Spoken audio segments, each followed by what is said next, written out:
here in New York City, and this is Artist Therapy, where I take an artist I love, or in this case, two artists I love, Springsteen and Steinbeck, and use them as a psychologist. See how they can help us in our lives extract as much as we can, as I try to extract as much out of their work and out of their lives as I can. And today we're going to deal with a tough subject, which is how do we deal with the splits in our life? I am everything and I am nothing. I'm all good, I'm all bad. I'm depressed, I'm light. We are constantly going through these moments in our day, week. Our full life is just about all of these contradictions inside of us.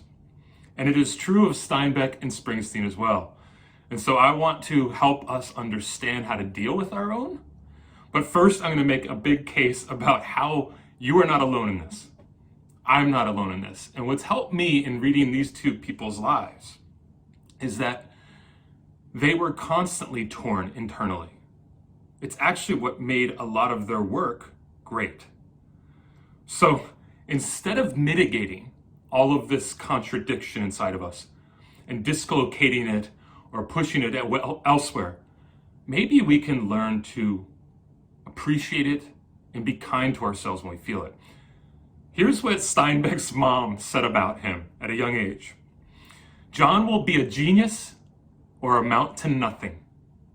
Right there, off the bat, she's already saying, this person may be all or nothing. John says this early in his life, I shall be so good, I cannot be ignored.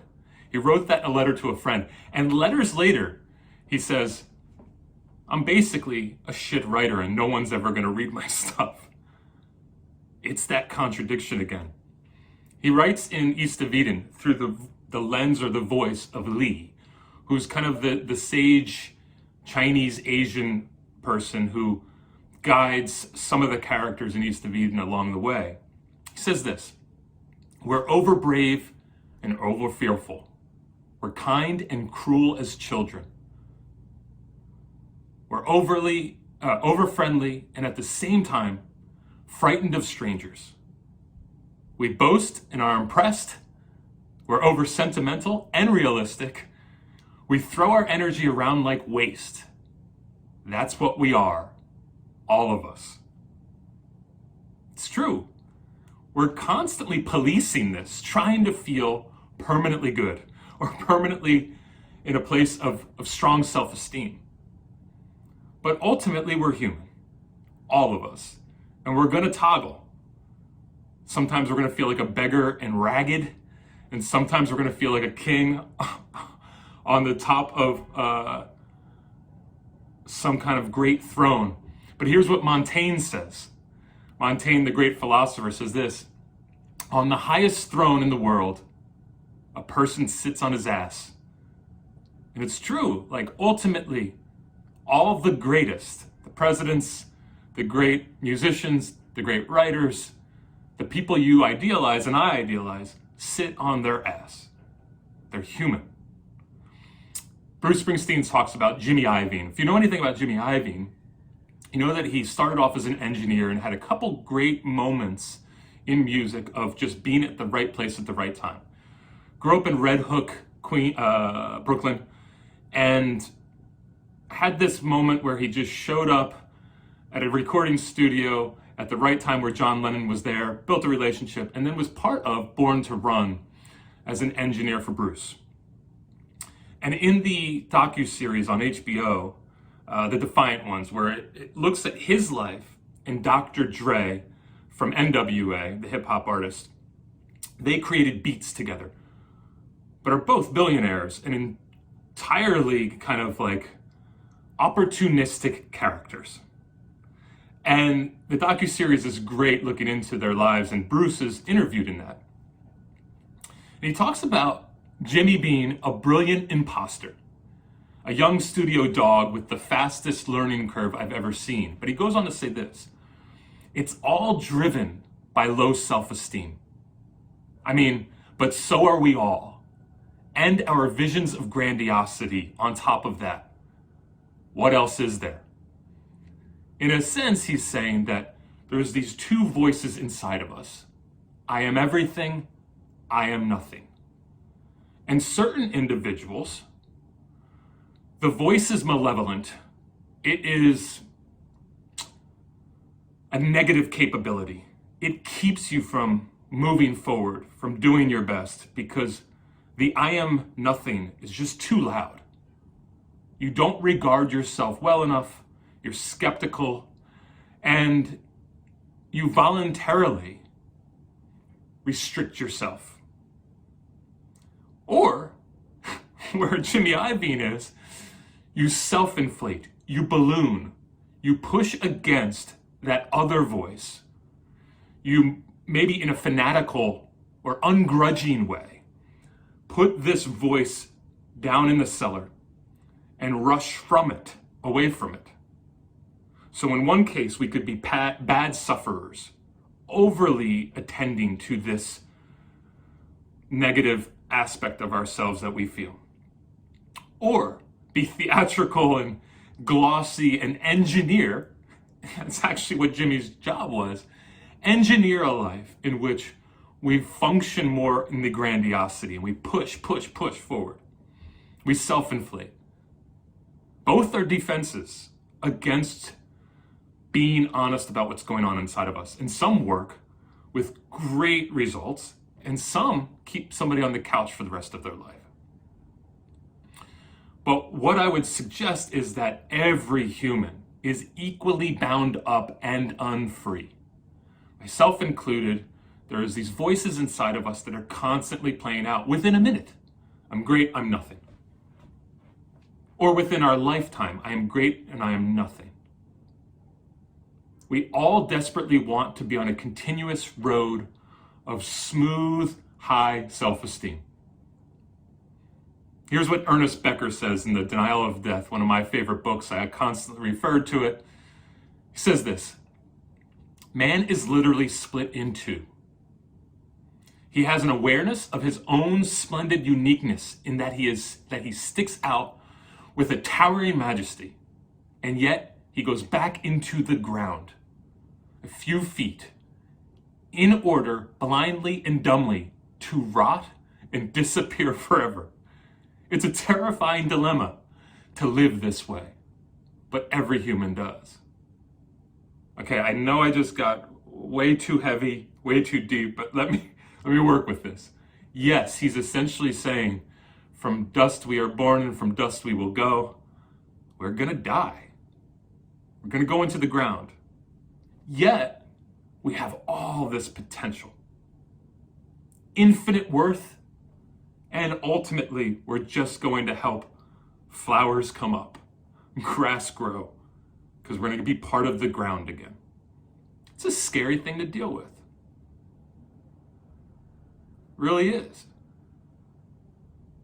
It's one of the ways I struggle when I'm in my darkest moments. Now, what does it all mean? Now, in this episode, I want to help us have a realistic view of what we are, but also a realistic view of what we can be, how great we can be. Bruce says this: I believe every artist had someone in their life that told them they weren't worth dirt, and someone in their life that told them they were going to become the second coming of Jesus. And the artist believes them both. And then he says, and they believe that. And that is the fuel that stirs the fire. It's a creative tension to have this I am everything, I am nothing. He says pessimism and optimism are slammed up against each other in my records. The tension between them is where it's all at. It's what lights the fire. D.T. Max said about David Foster Wallace in the biography he wrote about him: he gyrates between wanting to impress and disliking himself for having such impulses. Anne Lamott, the writer, says, when I sit down to work with a few ideas and a lot of blank paper, I have hideous conceit and low self-esteem in equal measure. The writer knows this so well. And both Steinbeck and Springsteen are writers, first and foremost. They know that to touch your heart, they have to connect to that part of us that is both everything and nothing, teeter-tottering on self-confidence and self-loathing, never perfectly aligned, swingy in our states, sometimes fanatical about wanting to not feel the shittiness of being nothing, and sometimes overly attending to the darkness and the harsh reproaches that I am nothing. You've met them both. You might be one of them. The person who is rushing from pain and the person who is just getting way too fucking comfortable in. So, this tape recorder comes on, and in the artist there is this creative tension. And I'm going to look at it with Steinbeck and Springsteen that they ultimately chose to want to be great. Springsteen says this: I tried anonymity and it didn't please me. My talents, my ego, my desires were too great. To be most fulfilled in life, we have to choose to still be out in the world and not overly attend or communicate with, have a dialogue with that part of us that says you're shit. Carl Jung says, slowly come to recognize we meet ourselves time and again in 1,000 disguises on the path of life. We're constantly evolving, and hopefully, one of the ways we can evolve together today is to have a healthy regard and attention and respect for the ways we are contradictory. To get in touch with our shadow side, to get in touch with that smallish feeling, but also with the grandeur. Have a healthy respect for both and still be out in the world and not shrink back. So that's what I'm going to try to do today, and I'm going to use some of the work and some of the life of both Springsteen and Steinbeck, and maybe integrate some of my life in there too, to help us just get comfortable with this and know that we aren't alone in it. And also at the end, try to help us come up with some ways to just work through and be present in this process. Cool? So come join me and we'll start up. Now in my work, over the years, I don't think I've had many clients who have not dealt with this shifting back and forth.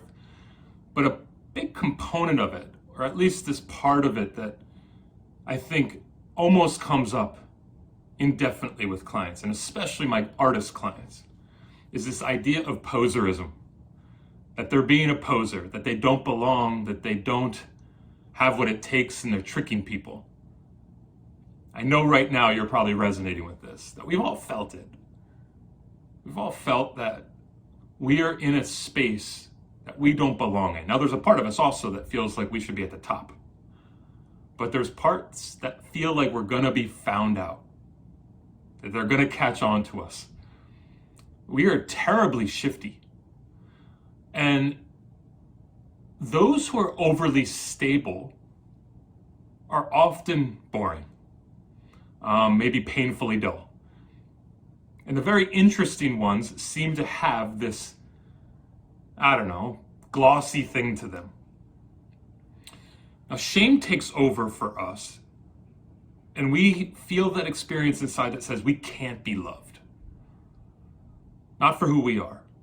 And so we might develop a persona, put on something, a front, to just impress people. And the unconscious will almost do this instinctively to get us what we want in the world.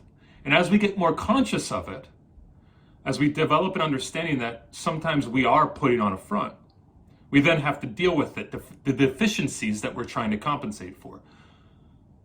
But we're really asking the question here, does my life make a difference?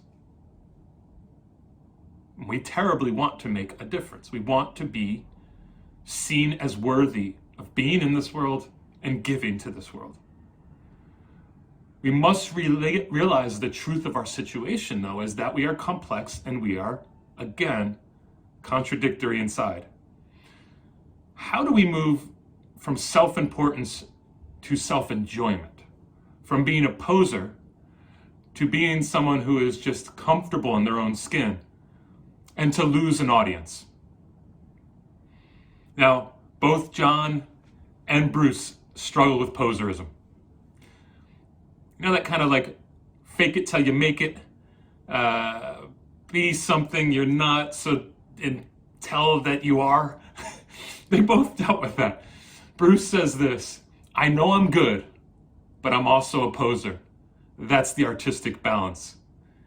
He goes on to say this: I know I'm a phony, but I'm also the realest thing you've ever seen at the same time. I bounce back between those two things depending on the day and the evening. Just like us, that teeter-totter is happening. There's a bit of the false self in there and the true self in there. The false self, the person you want to be, but who does not really exist. You've made it up. But the universe or God or whoever, the bigger source in the world, doesn't know who that person is because it's not your true self. Well, one of the ways we deal with that is we go to the desert or to the wilderness or the dark night of the soul, long periods of depression or isolation from humans, to find out who the hell we really are. Steinbeck did this early on in life, and he says this. He was living in Lake Tahoe. He was taking care of a house, and here's what he wrote to a friend. Well, I went into the mountains and stayed 2 years. I was snowed in 8 months of the year and saw no one except my 2 Ariadals, which I guess are dogs. It was very quiet, and there was no one to pose for anymore. You can't have a show with no audience. Gradually, all the poses slipped off. And when I came out of the hills, I didn't have any poses anymore. We have to go into a half obscurity. And the world, the universe, will create these for us, whether it's depression or years of not having a job or a pandemic where we have to stay inside all the time. That there is a submersive rearrangement that will happen to the way we've engineered our life. All the glossy stuff we've put on, the theatrics, the way we've masked ourselves. There will be times in our life in which we can't escape easily. And if we escape, we're just getting further and further entrenched into the false self. We just want to bypass the suffering, but life often won't let us do that. Ernest de Becker, again in Denial of Death, says this: the self must be destroyed, brought down to nothing in order to self-transcend. Joseph Campbell in The Hero's Journey says, the mind is not permitted to rest with its normal evaluations, but is continually insulted and shocked out of the assurance that now, at last, it has understood. We constantly need these pushes back by life, the ones we're not expecting, where we deaccumulate all the ways in which we've created this poser, this thing for the world, and we strip down and get closer and closer to the true self, the realistic self. And to do that, we often have to be jostled and impeached. There's an impeachment process in which we are ruled, the poser is ruled out, and the true self has to rise. So I just wanted to quickly just address the poser. We're all posers. We all feel like we shouldn't be where we're at, and at the same time, that we're the most deserving of that spot. But I just wanted to relate and connect that these two characters too just felt like posers often. But they did have moments. I want to go into the Tunnel of Love, the album that I've talked about in other episodes for Bruce, in which life hits you hard and you have to strip off the ways you think that you were or the persona that you created to now deal with some very realistic issues and start to ground yourself in the true self, which is the healed self, the redeemed self, the self that isn't operating from the old script and the old stories of your family or your brokenness. So that's what we're going to move into now. But just remember that we are all posers and we will be on our deathbed. But that's cool. We all know it. Now we're just all in the same boat. All right, fair enough. If you've watched any other episodes, you know my great love for the album Tunnel of Love. 1987 triple platinum album written right after Born in the USA, which was Bruce's biggest commercial success. And there's those 4 songs smack right in the middle of that album that I've expressed so much love in, which is Tunnel of Love, One Step Up, Brilliant Disguise, and Two Faces Have I. And so in the last episode, I talked a bit about Tunnel of Love and One Step Up. In this episode, I'm going to talk about Brilliant Disguise and Two Faces Have I, because I think it really integrates well with this work that we're doing right now, which is how do we deal with these two faces that we have? Joy, sorrow, confidence, insecurity, I am everything, I am nothing. Now, Bruce, in this album, he really tries to get in touch with who the heck he is, to try to pull off the masks, try to wrestle with what is my life going to become and who have I been and what has been the posery, false self part of me and what will be the true self. And how can I further get in touch with that? He says this about that album: my writing was focusing around identity issues. Who am I? Who are we? What and where is home? What constitutes manhood, adulthood? What are your freedoms and your responsibilities? And he says that the characters in this album aren't as lonely as characters in the past albums, but not also partying as much. They're not out there being young and wild.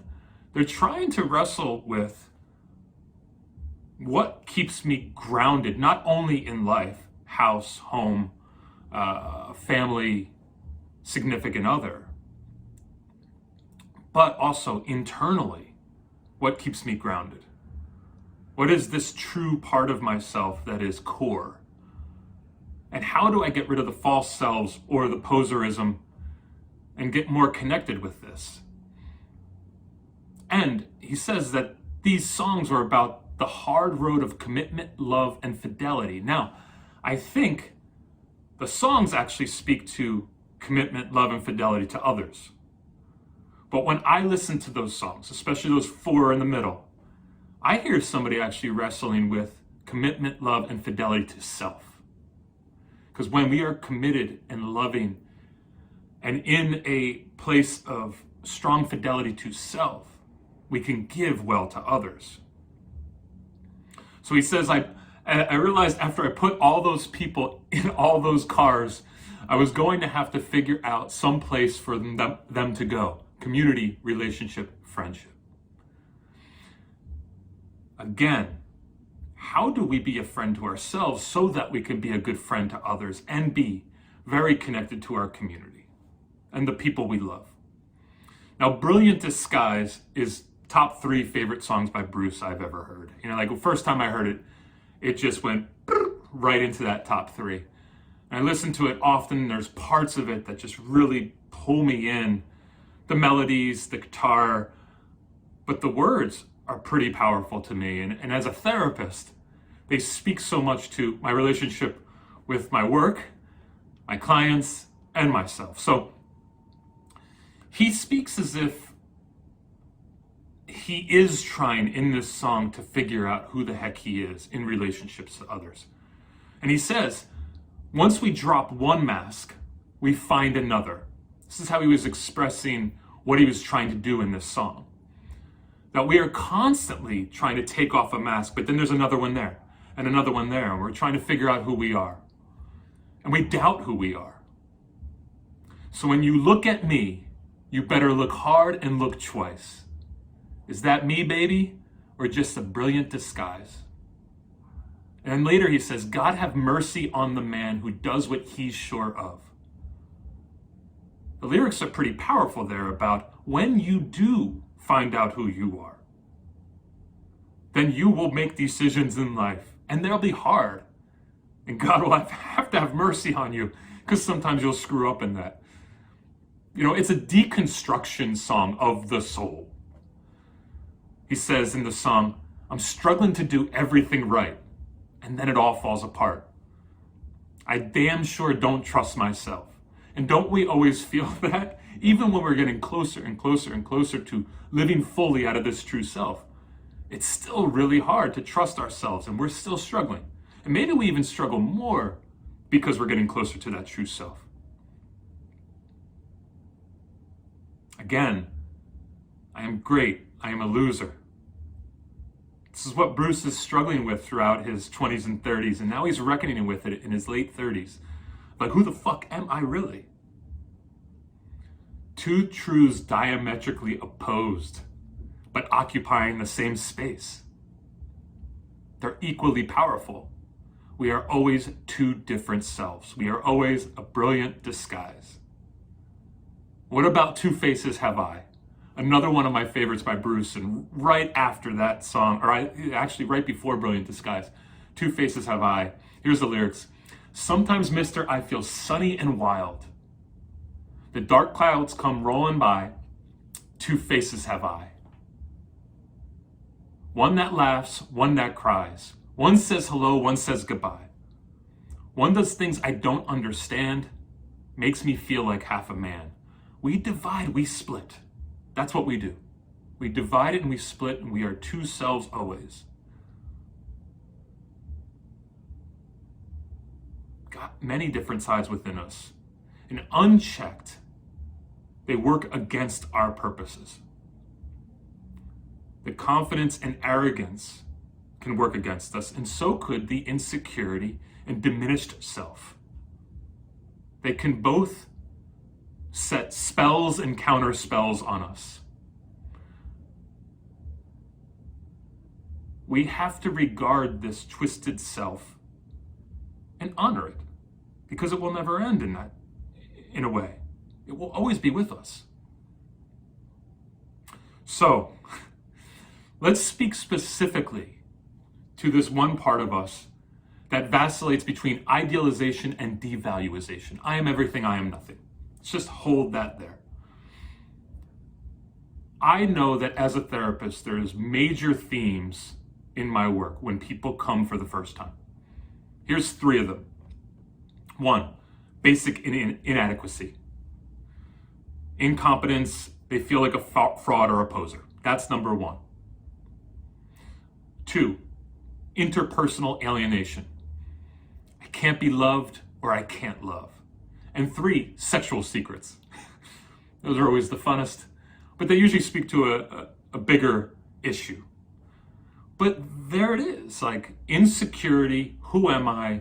What do I do in this world? Can I be loved? So that inferiority, superiority split, the dualistic reconciliation that we have to go through, that people alternate between, is natural.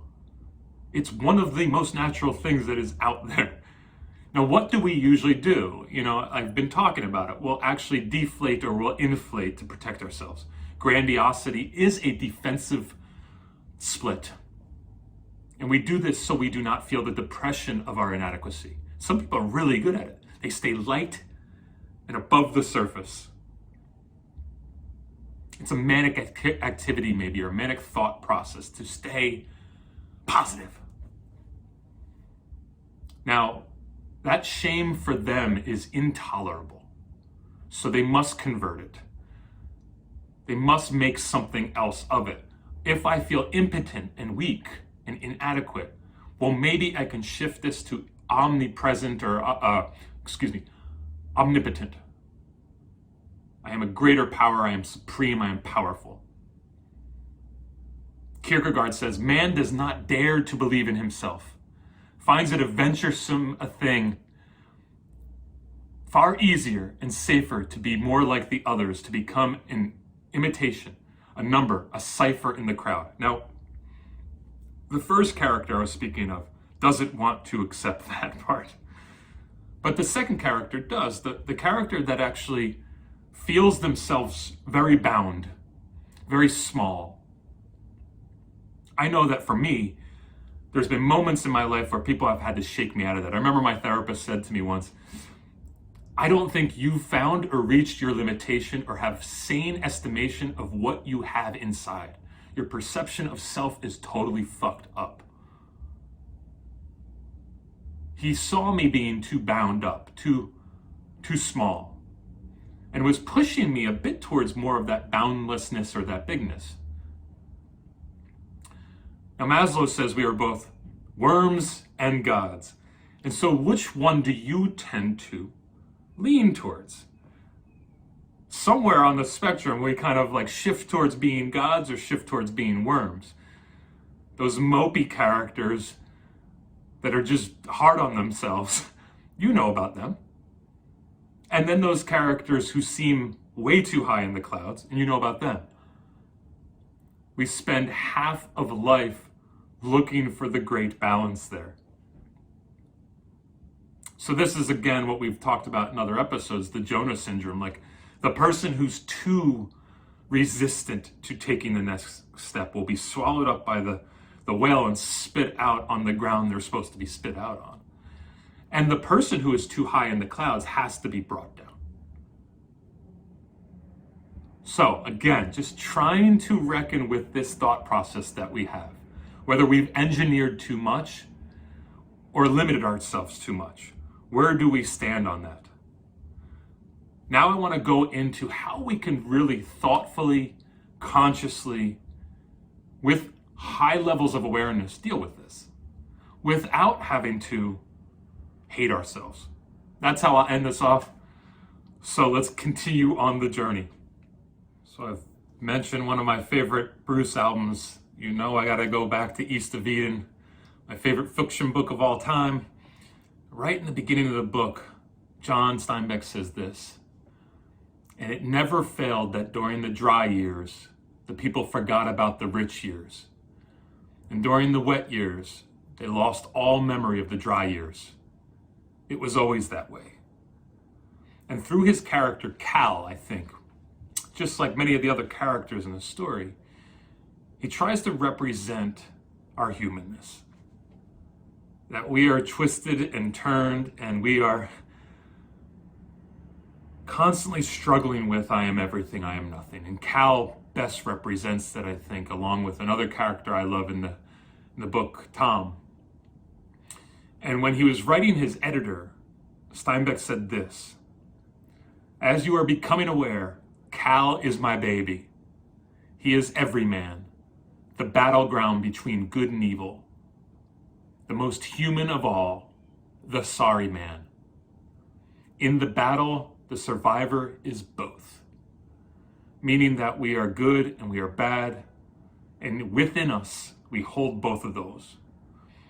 And I think what Steinbeck is also saying, in the years that are dry and the years that are wet, the rich years and the poor years, that he has seen in himself and in many humans a wasted landscape of folks who have given in to either inflating or deflating, who have trivialized awareness.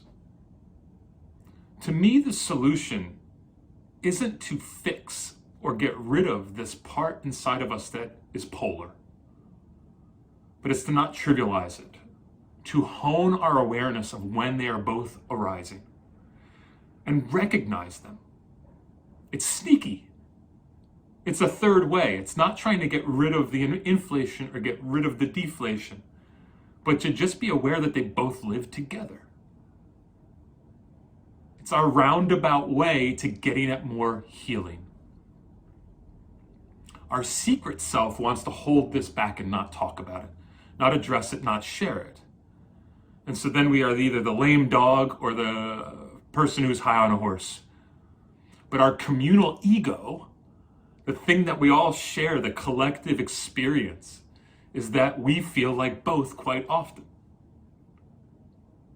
That sometimes we feel like we're wearing a tuxedo regularly, or like we're wearing this ripped shirt that I've had for 20 some odd years that I got in a Salvation Army that somebody also probably wore for 20 some odd years.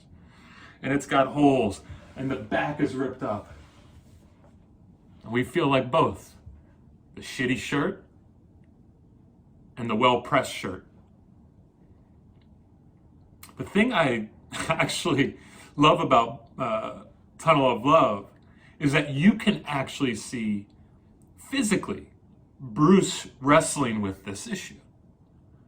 He's known for having the t-shirt and the jeans.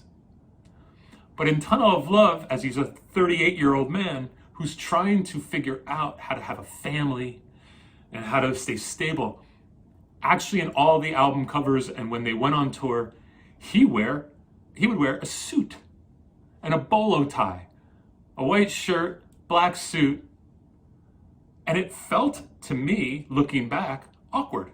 It doesn't feel like the real him, but you could see him trying to try on this other mask, to trying to be like a responsible adult.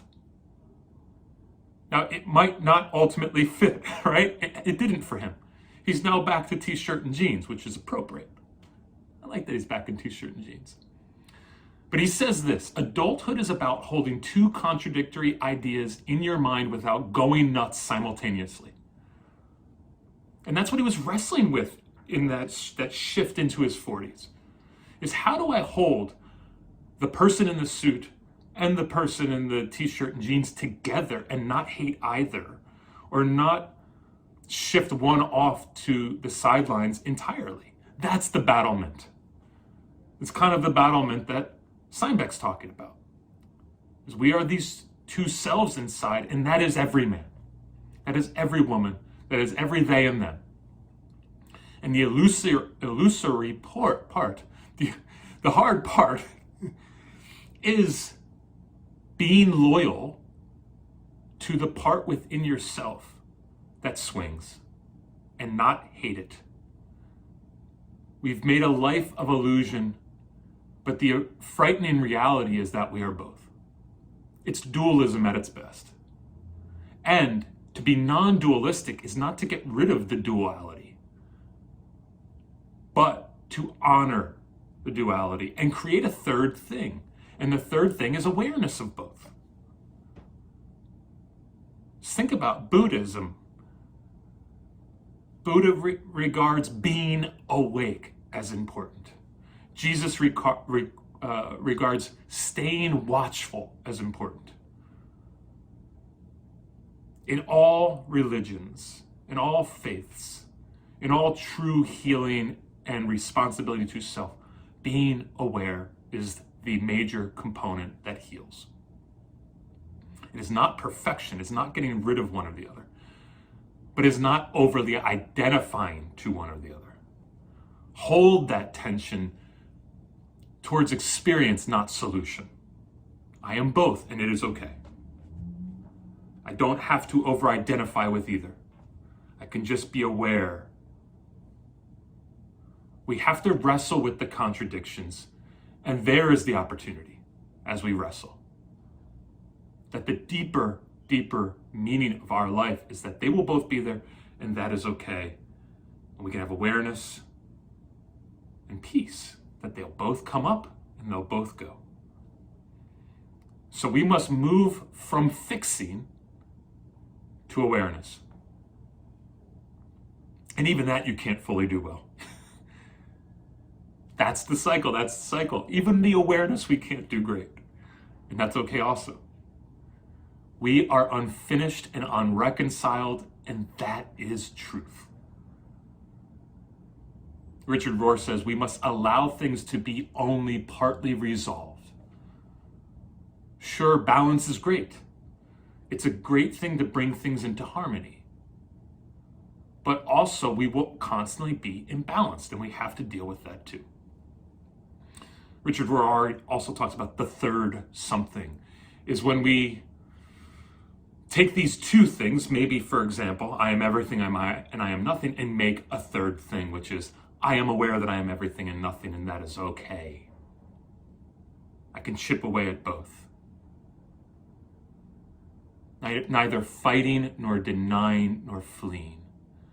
Wisdom is often choosing between two partial truths. Being honoring and resilient and patient with this crazy chaos inside of us. And that is what I was trying to get across to you today.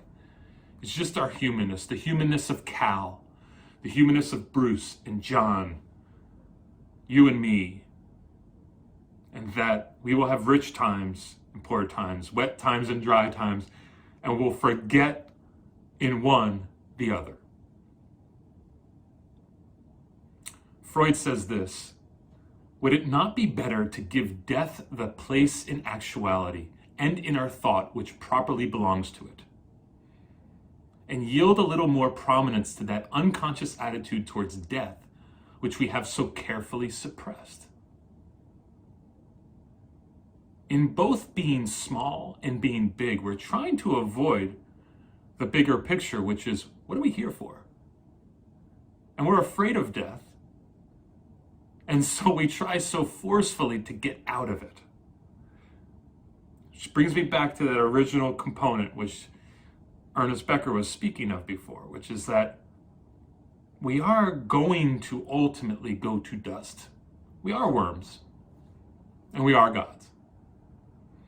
And as we get healthier and healthier emotionally, we can live with both. That's pretty cool. I'll end with this. It's one of my favorite quotes of all time, and it's the hardest for me to speak out loud because I have to deal with my own death and mortality and the realization that I'm only here for a short time. I have to get the best out of it. But as I get more humble and more powerful, I realize that I am actually going to dirt. That is my awareness. It does not rule out that at times I feel like shit and at times I feel like a king. But this is what we're all wrestling with. And it's Carl Jung's quote. Someone asked him what his pilgrim's progress is. What is his journey in life towards enlightenment? And he said, in my pilgrim's progress, it consists in me having to climb down 1,000 ladders until I could reach out my hand to the little clod of earth that I am. Meaning, I have to reach down to the dirt and feel it and know that I will go there. And that is my release. That is my enlightenment. That I am aware that I am both important to the process of this world moving forward. And also, I will just have to hand that off to the next generation and give them what I've learned. And part of what I have really wrestled with is, how do I pass on to others before I go? How to both live with your incredible potential, that I am everything, I am a God, and your incredible pull towards I am shit, I am a worm, I am nothing. Can let them both live together. Be aware of them. Honor that your brain shifts back and forth, that your heart shifts back and forth. But ultimately, you were placed here to move us forward, to give great beauty to the world, to be a vital resource and an integral component in this communal movement forward. Whew. I'm gonna go drink the rest of the day, I think. Fuck, that was heavy. Thank you for hanging in there. Hey, if you want to hear more depressing and also enlightening and inspiring shit, subscribe. Hit that little bell, it'll say when I have more stuff coming out. I'm gonna continue to go down this journey of Bruce and John, Springsteen and Steinbeck together, integrating how they have taught us to live more fully and to deal with our brokenness, because they are both broken humans, both flawed and imperfect, and they just put it on display for us. So I'm trying to do that with you right now. Enjoy your day, hustle well, live well, drink well, or don't drink well if you shouldn't drink well. And I will see you on the next episode of Artist Therapy. Later, guys.